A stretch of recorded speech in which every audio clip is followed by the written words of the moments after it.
Thank you so much for coming today for this important announcement.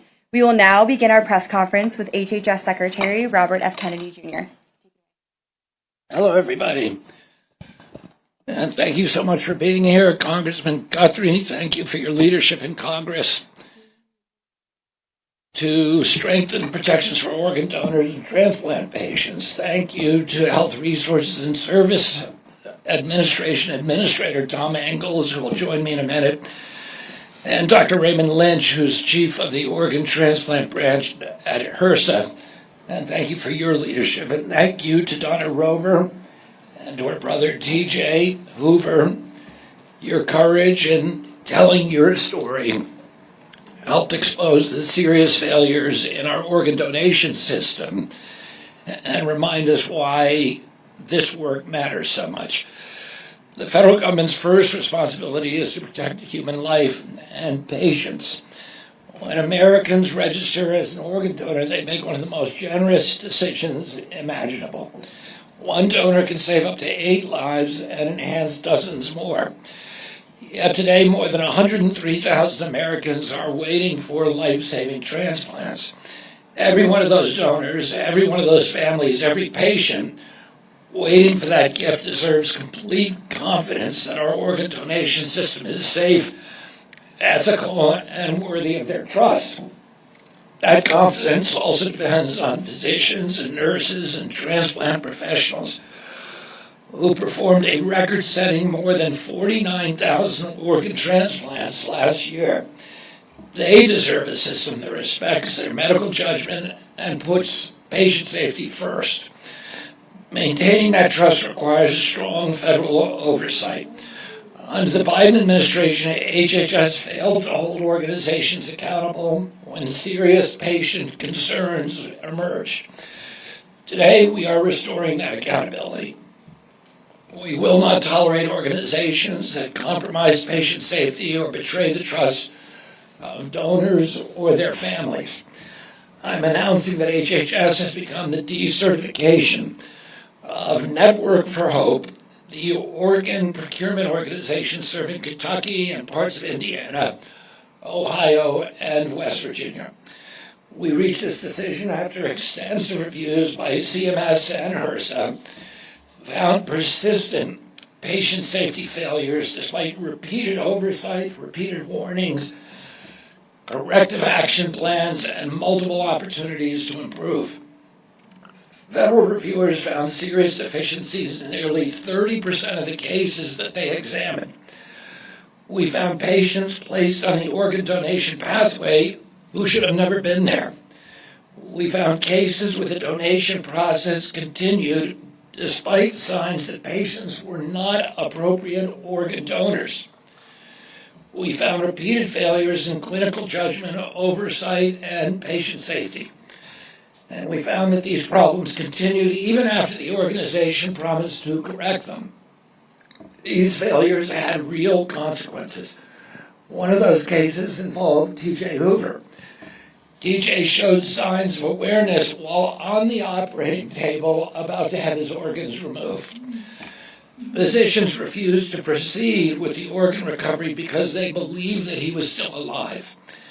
Because they acted, TJ is alive and is here with us today.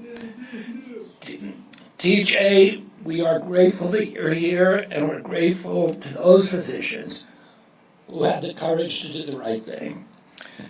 TJ's story is a powerful reminder that every safeguard exists for a reason. Most organ procurement organizations carry out this work with professionalism, compassion, and deep respect for both donors and recipients. But Network for Hope repeatedly failed to meet those standards. It was a bad apple. When an organization entrusted with the gift of life repeatedly puts patients at risk, the federal government has the duty to act, and that's why we're acting today. President Trump directed this administration to restore integrity, strengthen patient protections, and rebuild trust in the American organ donor system. That work began last year, and it continues today. An organ procurement organization is entrusted with one of the greatest gifts that a human being can give, the gift of life. That responsibility demands excellence, it demands transparency, and above all, it demands respect for the dignity and sanctity of every human life. I had a nephew, Michael Hines, who a little over a year and a half ago, he was a 20-year-old boy who had born with cerebral palsy, but his body was that of a 6 or 7-year-old, and that's how I always think of him, although I was with him for almost 20 years. And he had an accident at his school 2 years ago, and his brain died. And our family made the decision to donate his organs. We were in an Orlando hospital, and we kept him there for 3 years, for 3 days, while the respirators kept his body alive. And our family sat with him 24 hours a day. In the end, he made 11 contributions, including a life-saving contributions to a 9-year-old boy who got his heart, and a life-saving contribution to a mother of children with intellectual disabilities who got his liver. 11 separate recipients received his organs. And when we operated him, when we brought him to the surgery room at the very end of his life on the 3rd day when he was ready, and the organ recipients were ready, the organ donor organization, the hospital, put on a march of heroes with the entire hospital community participated, walking us through the hospital corridors with people standing respectfully by till we brought him to the surgery room. And he was able to give the ultimate gift, which was life to other people. And he, in our view, he continues to live today through those people to whom he donated those organs. Everybody who donates an organ and everyone who receives an organ deserves that kind of dignity. And unfortunately, what is China quietly doing inside America's most vulnerable systems? And is it all part of a long-term plan? It's being called one of the biggest hacks in U.S. history. Chinese government-linked hackers targeted cell phones. What if this... Fortunately, this organization was neglecting that bond of trust. We owe that standard to every donor, we owe it to every family, and we owe it to every patient waiting for a chance to live. And thank you, and now I want to introduce our HRSA Administrator, Tom Engels.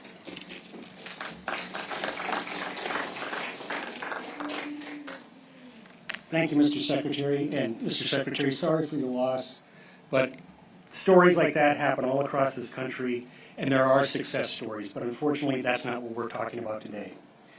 Good afternoon, I'm Tom Engels. I'm the Health Resources and Services Administrator. At HRSA, we oversee the nation's organ donation and transplant system, including federal oversight of the Organ Procurement and Transplantation Network, or OPTN. Our responsibility is to provide strong federal oversight, promote accountability, protect patient safety, and hold organizations entrusted with organ procurement to high standards, expected patient care, and donor families expect that care.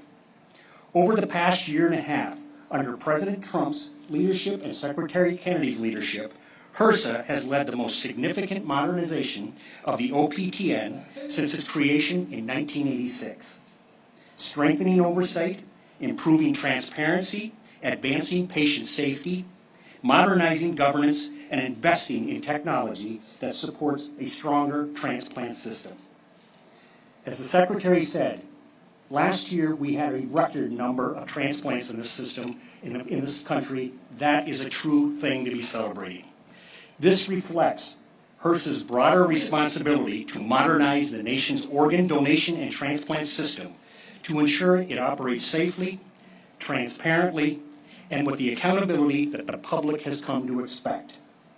Organ, eye, and tissue donation are extraordinary gifts. Our responsibility is to honor those gifts by maintaining a system that patients, donor families, and the public can trust. That's why, for over the past years, the Secretary said, HRSA has worked diligently to address serious patient safety concerns involved with the Network of Hope.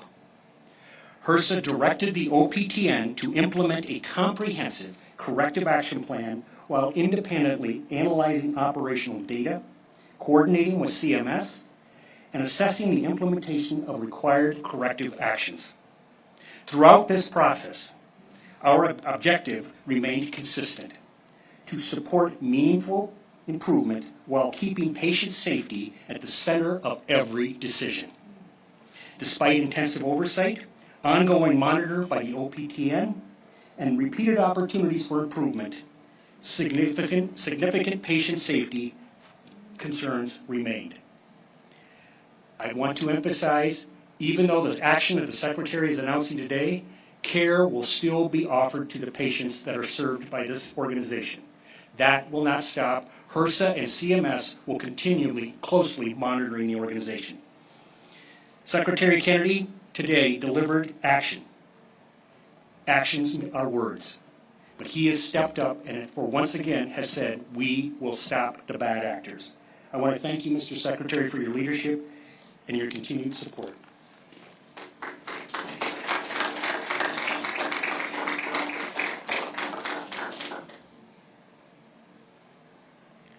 Hello all. Senator Kennedy, Administrator Ingalls. I'm Donna Rohr, TJ Hoover's sister. I was there. I saw what happened to my brother. They prepared to recover his organs while he was still alive. During that honor walk, his eyes were open. He was tracking me, and they told me it was just reflexes. Then during the heart cath, he was thrashing, crying, and grabbing the doctor's hands to stop him. Even after those signs, the organ procurement process continued until the physician refused to proceed. One of the organization's own coordinators called the home office after the doctor refused. She was told, "Find another surgeon or you'll lose your job because we're finishing this case." My brother almost died that day.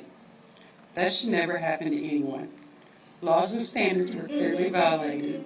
Those responsible must be held accountable.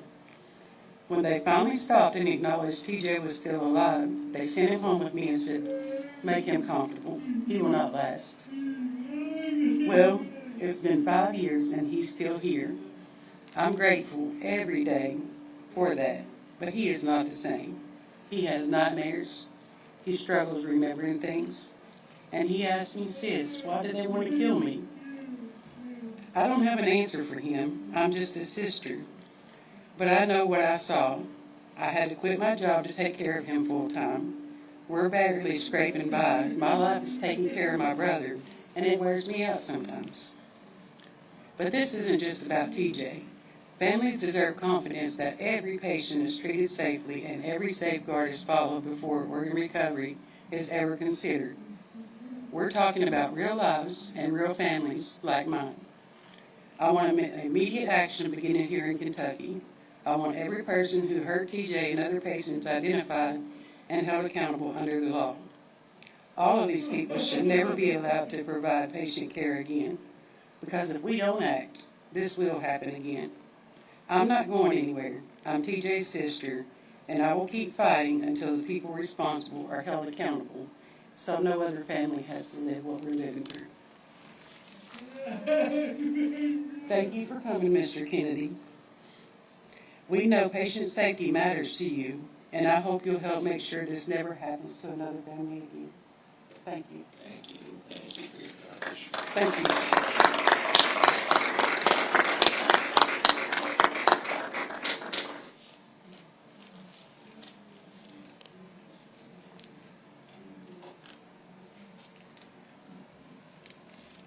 Thank you so much. We'll now start our Q&A from our reporters to the left.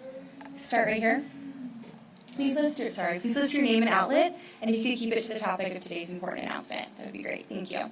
Lawrence Wilson with the Empire Times. Could you please say more about how the continuity of care for Yeah. HRSA and CMS will work together to continue to monitor, make sure that they're taking care of their patients, but we will closely monitor them throughout this process as CMS goes through a process to replace the organizations here. Any other questions? Okay. Thank you all so much for being here today. That concludes our press conference. Thank you.